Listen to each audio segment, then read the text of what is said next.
ایک بزرگ دریا کے کنارے دنیا سے قدرے ہٹ کر کٹیا میں رہتے تھے۔ ان کے پاس ایک نوجوان گیا جو حق کا متلاشی تھا۔ اس نے سوال کیا کہ بابا جی بتائیے، بھلا قرآن پاک پڑھنے سے دل کا زنگ کیسے اترتا ہے جبکہ ہمیں سمجھ بھی نہیں آتی؟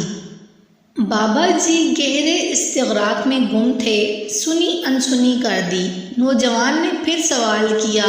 جب تیسری مرتبہ اس نے یہی سوال کیا تو بابا جی نے بیزارگی سے اسے جواب دیتے ہوئے کہا، جا وہاں کونے میں بالٹی پڑی ہے، اس میں سے کوئلے نکال کر رکھ دے اور قریب ہی دریا سے پانی بھر کر لا۔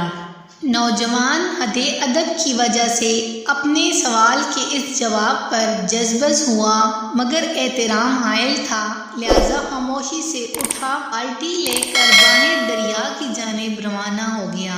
کوئلوں کی وجہ سے بالٹی باہر سے چمکدار اور اندر سے سیاہ تھی۔ جیسے ہی نوجوان نے دریا سے پانی لیا اور بالٹی اٹھا کر چلا تو یکایک اسے معلوم ہوا کہ بالٹی میں سوراخ ہیں جن سے پانی کٹیا تک پہنچتے پہنچتے سارا بہہ گیا۔ وہ اندر داخل ہوا۔ بابا جی نے سارا ماجرا سنا اور کہا، دوبارہ جا۔ نوجوان سمجھ گیا کہ بابا جی کی بات میں ضرور کوئی حکمت ہے، لہذا بالٹی اٹھائی اور پھر چل پڑا۔ دوبارہ پانی بھرا مگر پھر وہی ہوا کہ سارا پانی پہنچنے سے پہلے ہی بہہ گیا۔ بابا جی نے سنا لیکن پھر کمال لاپرواہی سے کہا کہ جا پھر لا۔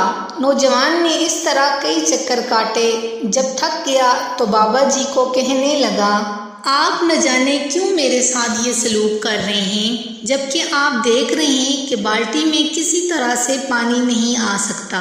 اب بابا جی مسکرائے اور کہا، ذرا دیکھ بالٹی کو اندر سے، کیا یہ ویسی ہی سیاہ ہے جیسے پہلے چکر میں تو نے اسے دیکھا تھا؟ نوجوان نے بالٹی کو دیکھا اور کہا، نہیں، اب تو یہ صاف ہو گئی، اتنی بار پانی جو بھرا ہے اس میں۔ بابا جی نے شفقت سے مسکراتے ہوئے کہا، پانی نہیں پہنچا لیکن اس کی صفت نے بالٹی کو سیاہ سے سفید کر دیا۔ یہی قرآن پاک کی صفت ہے، پڑھتا جا، پڑھتا جا، پڑھتا جا۔